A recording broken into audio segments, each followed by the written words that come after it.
Hey, bonjour à tous et bienvenue dans cette nouvelle vidéo qui fait suite à la dernière vidéo qui est apparue sur la chaîne YouTube, c'est-à-dire la review des épisodes 1, 2, 3, 4 de la série live action One Piece saison 2. Donc voilà, je vous invite vraiment à aller voir cette première vidéo si vous ne l'avez pas vue, puisque ici on va parler donc des épisodes 5, 6, 7, 8, la deuxième partie de la saison 2 de One Piece Live Action. Et puis, sans plus tarder, voilà, on va commencer à discuter un peu de qu'est-ce que j'en ai pensé. Alors, avant d'attaquer mon avis sur l'épisode 5, j'ai oublié de parler d'un truc dans la vidéo d'avant. Dans l'épisode 4, à un moment donné, les géants, alors je sais plus si c'est Dory ou Brogy, qui dit battons-nous au nom du dieu soleil Nika. Voilà. Pour ceux qui sont pas tout à fait à jour dans One Piece, pas de spoil, mais j'étais étonné qu'ils en parlent. C'est un petit clin d'œil sympa. C'est pas quelque chose qui avait été fait, je crois, au moment de l'arc Little Garden. Je pense pas qu'ils avaient mentionné Nika. Donc voilà, c'est un petit rajout qui est pas déconnant pour les fans. Voilà, c'était la petite aparté. Globalement, donc cet épisode 5, on est sur la deuxième partie de Little Garden, enfin la fin de l'arc Little Garden, avec vraiment tout concentré vraiment sur la partie combat avec Mr. Srei,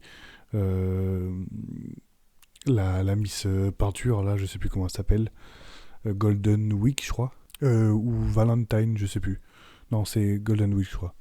Bref, globalement, l'adaptation est vraiment assez fidèle, hein. Franchement, là, pas grand chose à dire. Ils vont vraiment jusqu'au bout des choses. Voilà, je me demandais, est-ce qu'ils allaient faire l'espèce de piège en cire avec les bougies, tout ça.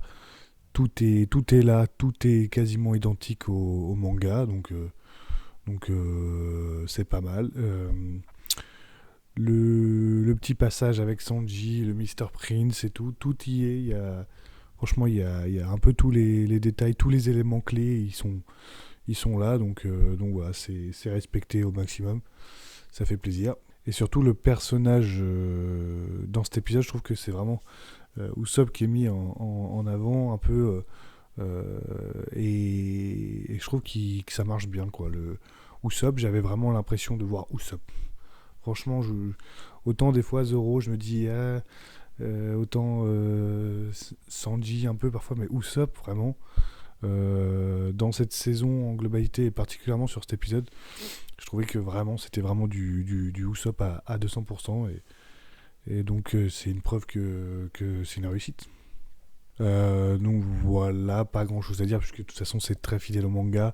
Ils ont même fait à la fin le gros poisson rouge géant avec le coup final des géants pour les laisser passer. Donc non, petite le combat, enfin si on peut appeler ça combat, le film Mr. Srei. Bon après je crois pas que dans le manga ça dure des plombs non plus, mais bon, c'est un peu vite expédié, il lui court un peu dans la forêt. Voilà, il tape quelques fois les clones de cire, et puis voilà, quoi, il arrive vite à remettre la main dessus. Donc voilà. Ça va un peu vite, mais bon. Après, globalement, je trouve que euh, les parties combat sont. Après, on est habitué au format animé, on va dire, où les combats sont parfois un peu traînés en longueur, où il y a beaucoup de spectacles. C'est plus compliqué à faire en live action, c'est sûr, mais du coup, parfois les combats paraissent un peu courts. Mais bon, c'était quand même sympa. On passe tout de suite à l'épisode 6. Épisode 6, donc concentré sur. On commence l'arc Drum. On y voit pour la première fois Wapol. Wapol, je savais pas comment ils allaient faire. Donc je disais, Wapol, je savais pas vraiment comment ça allait rendre en live action, très compliqué, l'espèce de mâchoire en métal. Et je trouve qu'ils se, je trouve qu'ils s'en sont plutôt bien sortis. Je sais pas si c'est français, bref. Je trouve que c'est plutôt réussi, ça passe bien. Ça fait un petit peu bizarre, mais ça aurait pu être beaucoup plus mal fait. Je trouve qu'ils ont vraiment fait un effort sur cette mâchoire métallique, donc ça passe bien, c'est crédible, on va dire. Enfin, quand je dis crédible, je parle vraiment visuellement. Donc, euh, donc c'est plutôt bien fait. Alors il y a un petit changement dans le scénario. Alors à moins que ce soit moi qui me souviens mal du manga, mais ça m'étonnerait. Où c'est Robin qui lui donne son fruit. Alors pour moi, enfin dans le manga, il a toujours plus ou moins eu son fruit. Euh, et surtout, plus globalement, c'est un peu Baroque Works qui engage un peu Wapol pour foutre pour se mettre en travers des chapeaux de paille à la fois et en même temps récupérer son royaume. Enfin bref, en tout cas, qui lui donne un coup de pouce. Alors que dans le manga, j'ai pas souvenir qu'il y ait un lien particulier entre le Baroque Works et Wapol. Donc bon, petit modif, mais au final, c'est un petit changement qui passe bien dans le scénario global de la saison 2, puisque la saison 2 est concentrée vraiment sur combattre le Baroque Works pour aller jusqu'à la Basta. Donc c'est pas déconnant. Quand l'équipage arrive à Drum, il parle tout de suite de Barbe Noire comme une vraie menace, comme un pirate qui a vraiment saccagé un peu l'île. Euh, dans le manga, ils évoquent effectivement Barbe Noire. J'ai pas souvenir qu'ils l'évoquent en tant que grosse menace, comme un pirate qui aurait vraiment fait du mal à l'île en soi. J'ai plus souvenir que c'était juste, voilà, ils disaient que Barbe Noire était passé par là. Ils en faisaient mention comme ça au détour d'une bulle, voilà, d'un texte comme ça, mais là, dans la série, vraiment, ils introduisent direct Barbe Noire en tant que quelqu'un de foncièrement mauvais et qui a fait du mal à Drum. Donc voilà, c'est bon, petite différence, mais c'est pas gênant non plus.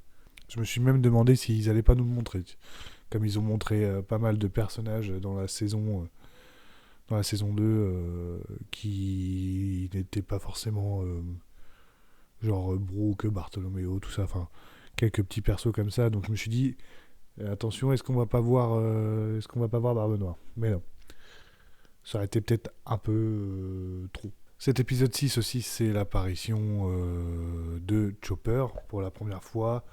Et franchement, ça passe très très très bien. Voilà, ils ont vraiment fait une bonne CGI. Vraiment,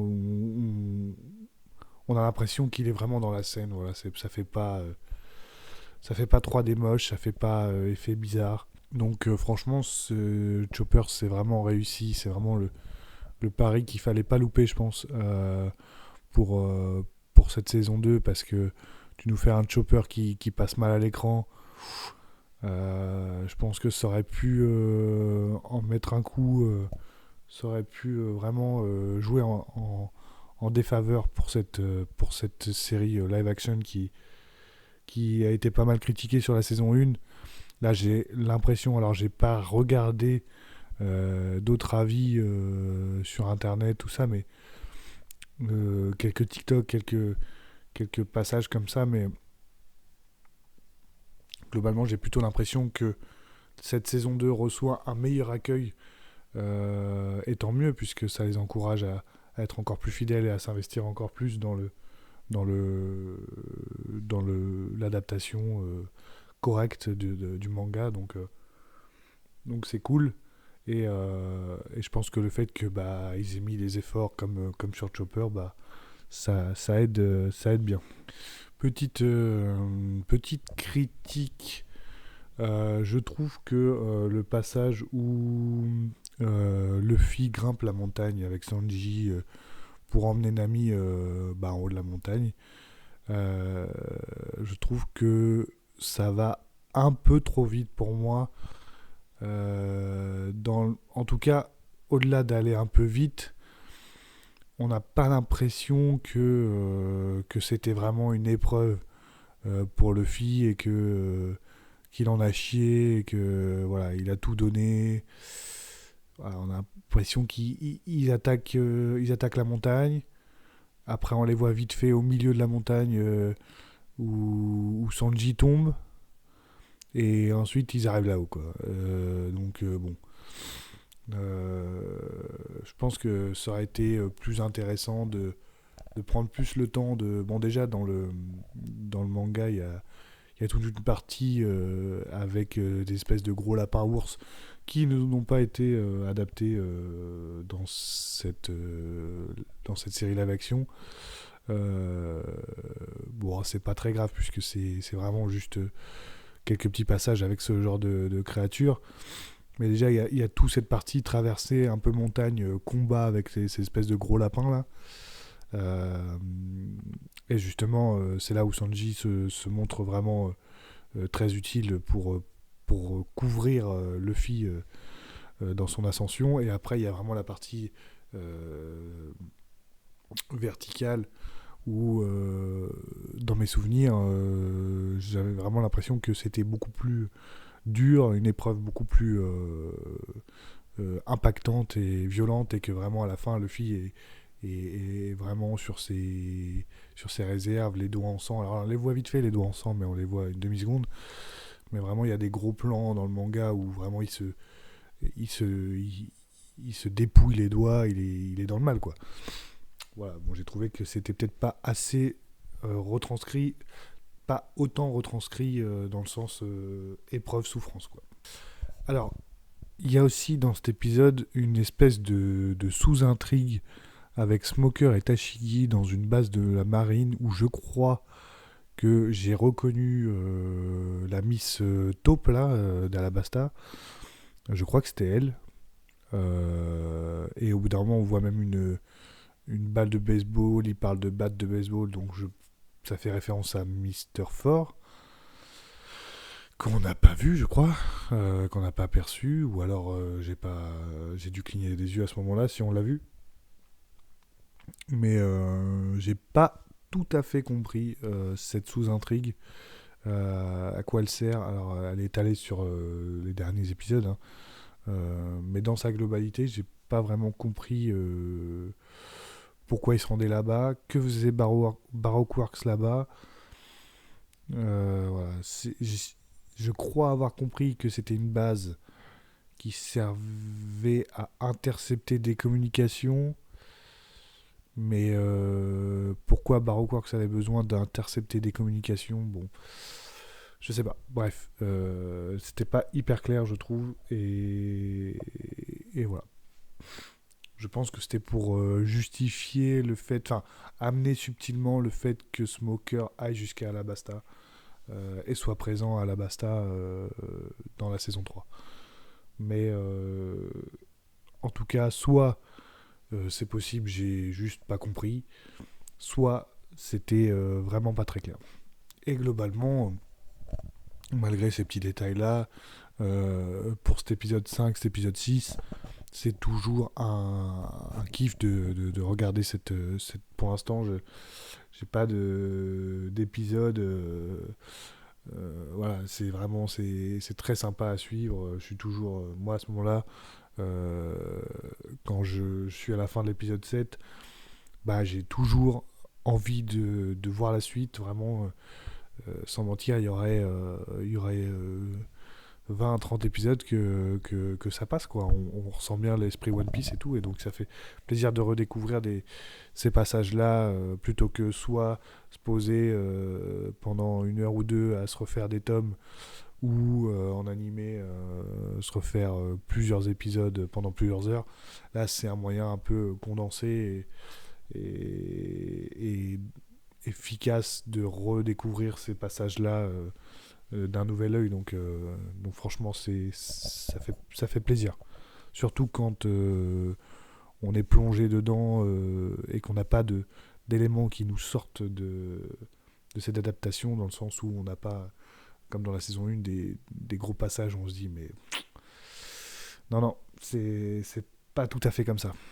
Épisode 7, le docteur...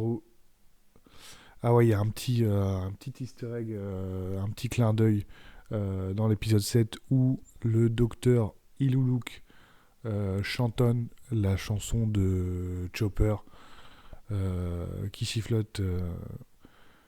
Et ça, franchement, j'étais content de la voir. Et juste, c'est tout con, mais ça prouve encore une fois que ils ont vraiment voulu faire les choses bien, placer des petites références. Et je suis sûr que j'en ai loupé plein parce que je ne m'amuse pas à faire pause sous les 30 secondes et à m'arrêter sur les détails, mais je suis sûr qu'il y a plein de détails cachés. Et ça, pour le coup, c'est vraiment une force qu'a cette série-là aussi, c'est que on sent qu'ils veulent aussi faire plaisir, quoi. Ils la font aussi pour nous faire kiffer. Et là, juste ce petit détail de Ilulu qui chante la chanson de Chopper, c'était parfait. D'ailleurs, dans cet épisode 7, qui est quasiment intégralement un flashback, voilà, franchement, on peut dire que cet épisode 7, pour moi, on est sur l'un ou le meilleur épisode de cette série, puisque vraiment, j'ai vraiment hyper kiffé cet épisode. J'ai trouvé Chopper hyper touchant. Alors pour qu'un espèce de reine bizarre en image de synthèse arrive à me toucher comme ça, je me dis que c'est vraiment que c'est que ça marche, quoi. C'est que il n'y a pas de voilà, il y a pas de débat, c'est bien fait, c'est génial. Franchement, l'épisode 7, masterclass. J'ai failli, vraiment, j'étais pas loin de lâcher ma larme. Vraiment, j'étais pas loin de me dire, allez, ça y est, je chiale en fait.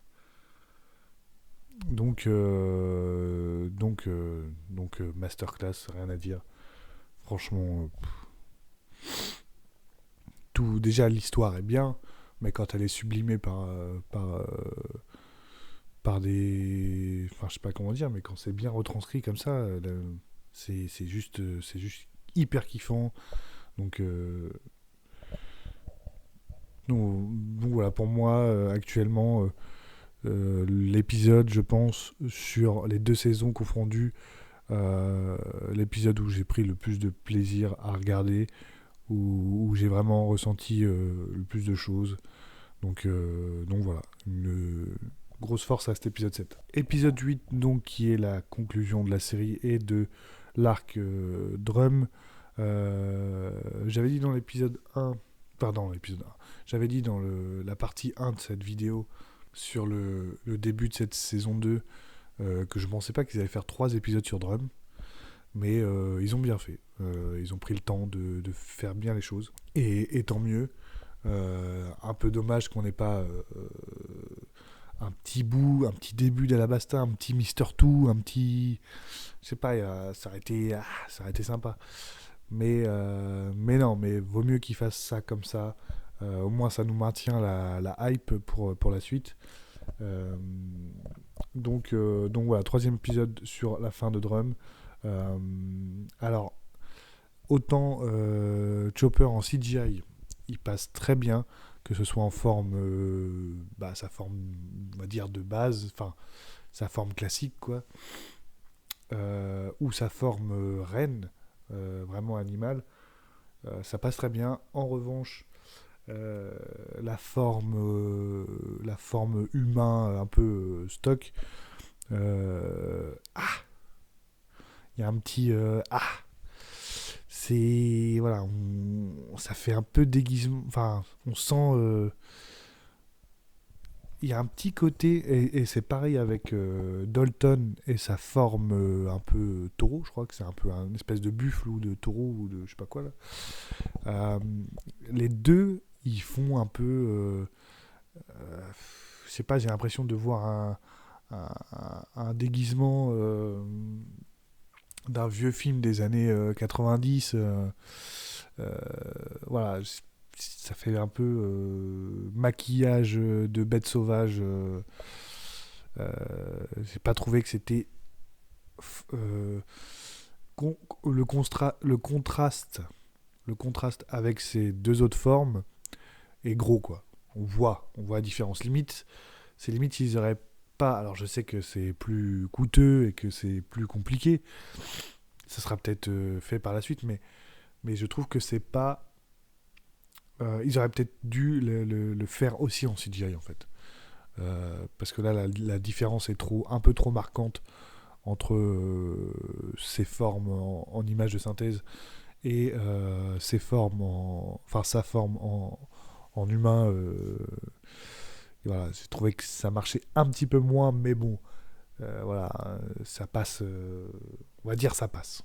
J'ai plus trop souvenir de ce passage-là dans le manga, mais euh, là, en tout cas, dans cet épisode, je trouve que quand Dalton a ses trois flèches dans le thorax, qu'il prend un coup de schlass par Wapol, et qu'en plus, après, il a les joues gonflées, c'est-à-dire qu'il s'est fait à moitié casser la gueule.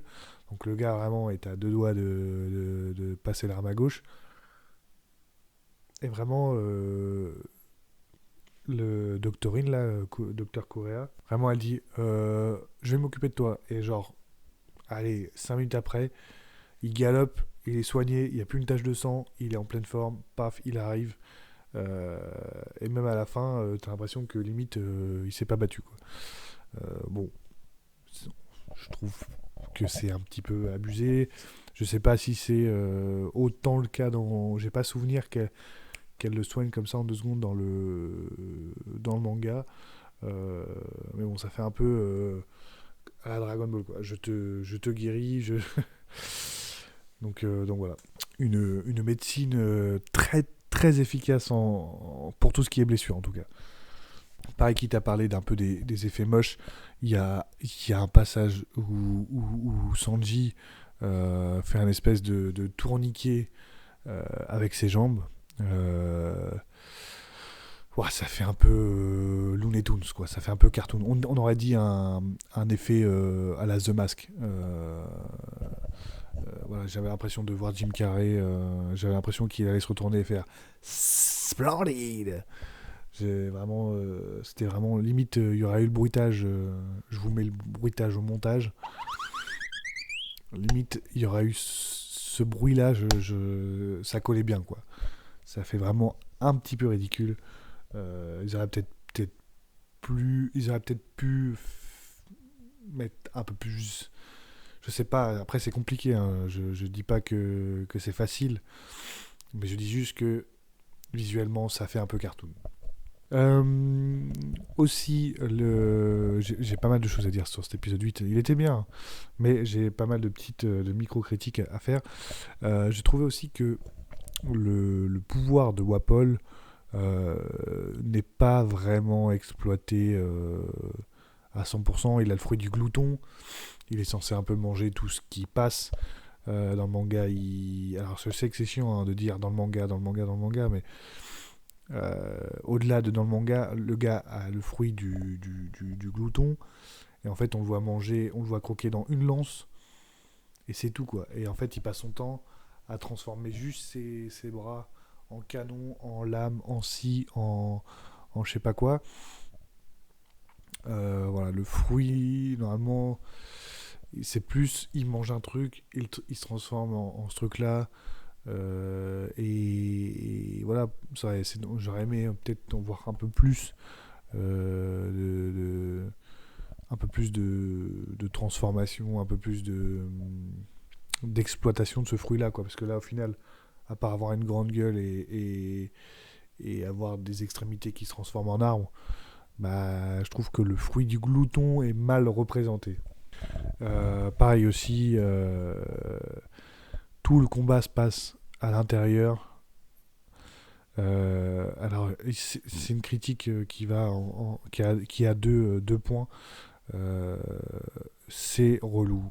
Alors je sais que, encore une fois, je sais que c'est pas facile, mais c'est relou et j'espère que vraiment Netflix mettra le budget pour les saisons qui vont suivre parce que j'en ai marre que ce genre de combat se passe en intérieur.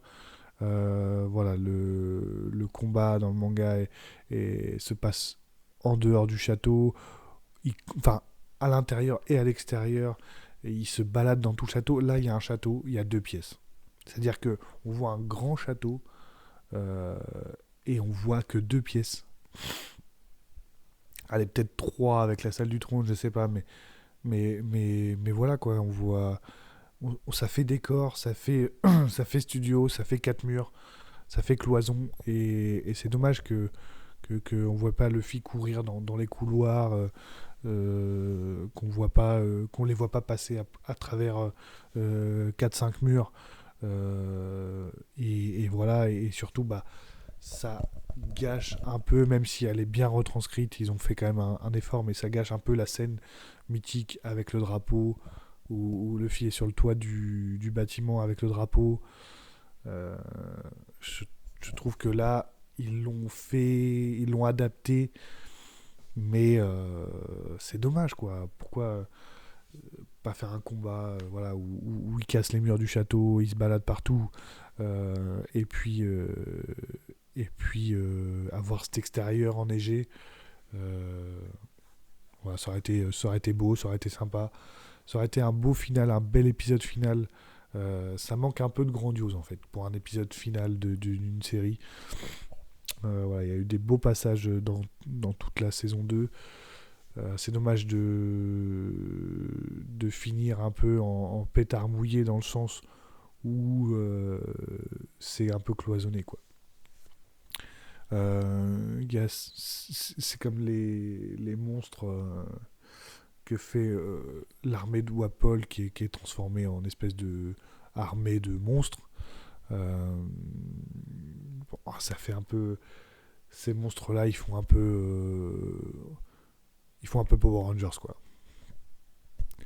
On va pas se mentir, j'avais l'impression de regarder une saison de Power Rangers. Quand je les ai vus débarquer,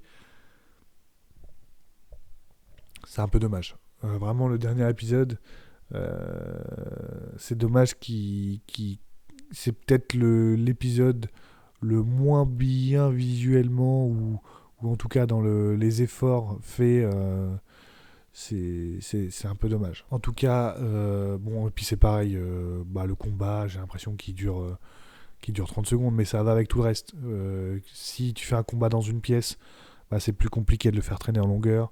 Si tu fais un pouvoir que tu n'exploites pas à 200%, bah, c'est compliqué de renouveler les chorégraphies de combat. Donc voilà, ça c'est une critique globale. Le combat, en fait, le combat, il est qu'à moitié quoi. Il est qu'à 50% de la capacité quoi. Je sais pas comment dire, mais avec plus de temps, plus de moyens, plus de budget, d'investissement, il y avait moyen de faire un beau combat spectaculaire parce que Wapol, bon, c'est pas le méchant le plus marquant de One Piece, mais euh, ça n'excuse pas, voilà, ça n'empêche pas de faire un combat grandiose à la hauteur de celui dans le manga, quoi.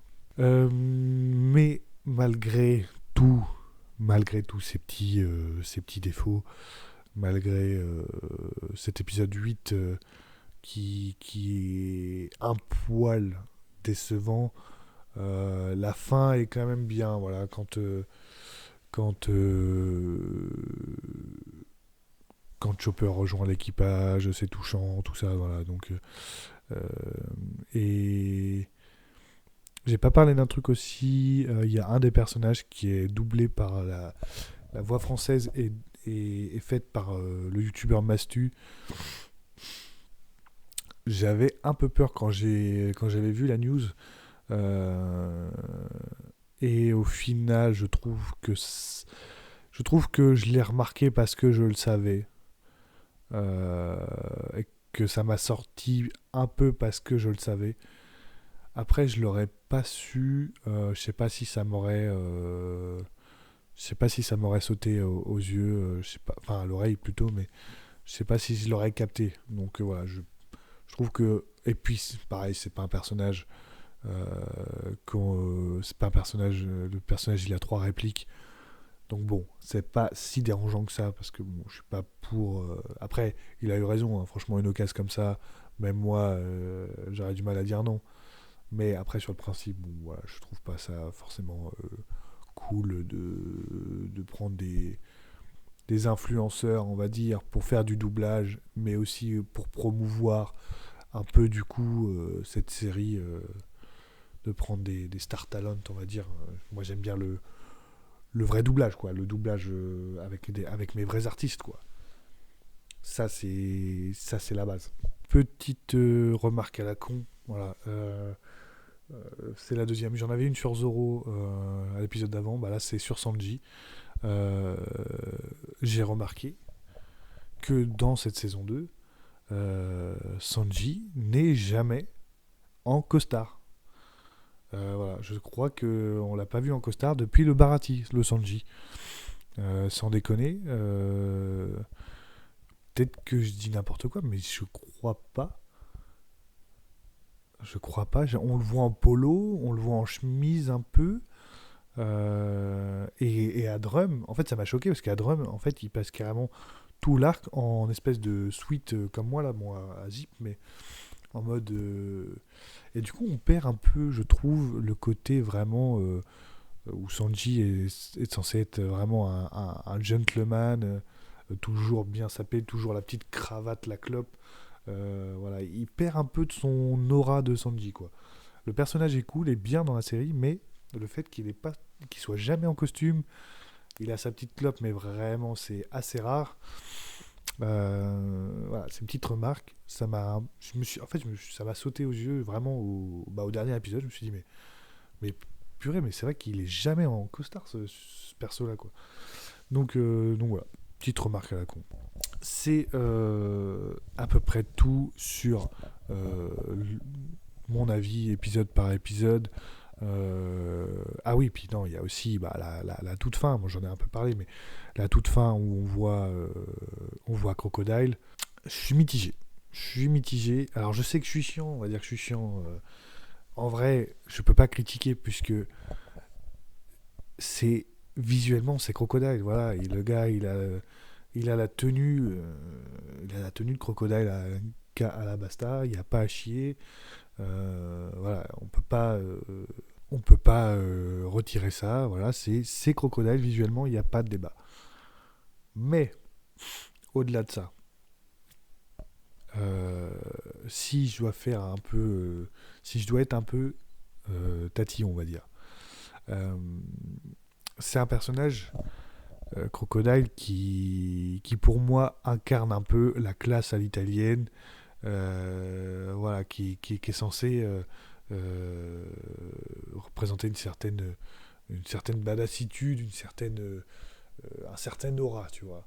Euh, donc, je m'attendais à avoir ce côté aura farming, et là, alors, il est comics accurate, enfin plutôt manga accurate, il n'y a pas de débat, mais ça fait un petit peu déguisement, un petit peu, alors pas déguisement, mais ça fait un peu cosplay, voilà. C'est ça qui est un chouille dommage, un chouille dommage. Voilà, si je peux être vraiment chiant, euh, mais c'est pas une critique parce que encore une fois, voilà, c'est tellement fidèle que je peux pas vraiment dire que ça m'énerve ou quoi.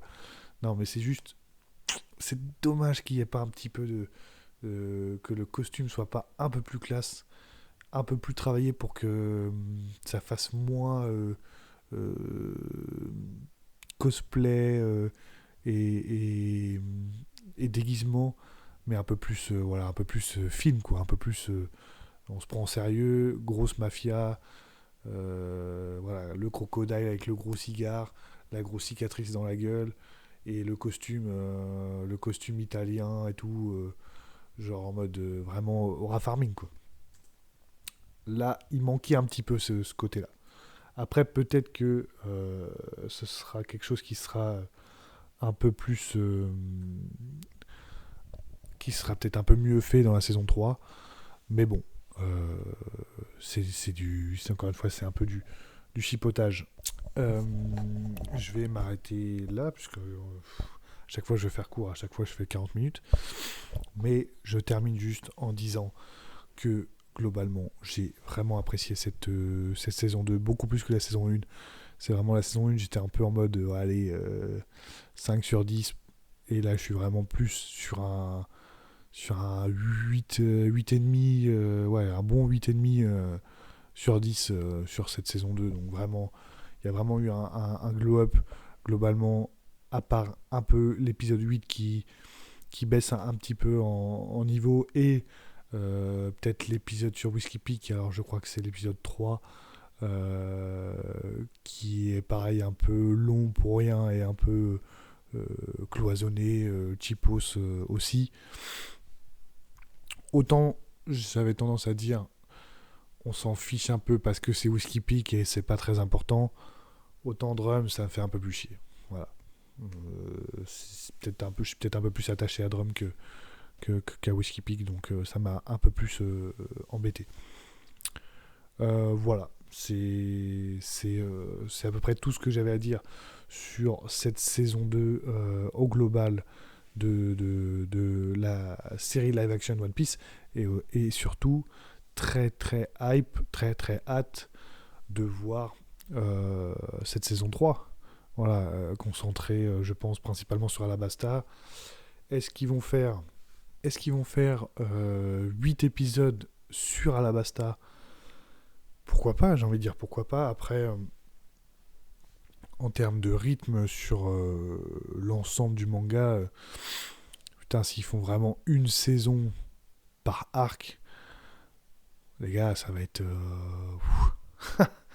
dans 10 ans, on y est encore. Mais bon, pourquoi pas après. Alors après, peut-être qu'ils vont faire que 4 ou 5 épisodes, 4 ou 5 épisodes sur Alabasta, et commencer à aller vers Jaya sur la fin de la... Après, quoique Jaya, en un épisode, ça peut le faire. Skypiea, tu peux l'adapter en vrai, en 2 ou 3 épisodes aussi. Donc, soit ils font 4 épisodes Alabasta, 4 épisodes 1 Jaya et 3 Skypiea. Peut-être, ça pourrait être bien. J'espère qu'ils vont faire Skypiea, parce que voilà, il y a un peu ce consensus de dire que c'est Skypiea, ça pourrait être skippable, alors que pour moi, bon, c'est une aberrance de penser ça, mais bref. Donc voilà, très très hâte, très très chaud pour la suite. Si c'est au moins de qualité équivalente, franchement, c'est un grand oui. Let's go, quoi. Let's go. Je suis chaud. Voilà, cette vidéo touche à sa fin. Juste avant de vous dire au revoir, je vous informe un peu que le rythme risque de reprendre pas trop mal prochainement sur cette chaîne, puisque il y a pas mal de nouveaux de choses il y a pas mal de nouvelles sorties prochainement qui m'intéressent, notamment. Alors il y a le film Peaky Blinders sur Netflix, il va y avoir le film Mario Galaxy. J'ai très hâte de le voir. Il va y avoir le biopic sur Michael Jackson. Donc voilà, pas mal de petites choses assez sympathiques durant les prochaines semaines, prochains mois.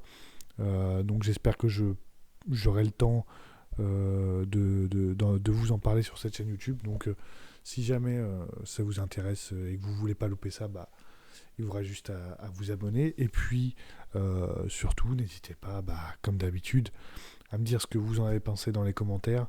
Et vraiment, je vous invite vraiment à le faire, puisque ça me ferait vraiment plaisir de pouvoir échanger avec vous, de comparer un peu les avis que vous avez eus sur cette saison 2. Donc voilà. N'hésitez pas, ça se passe juste en dessous. Et puis voilà, bah, à la prochaine. Allez, tchuss!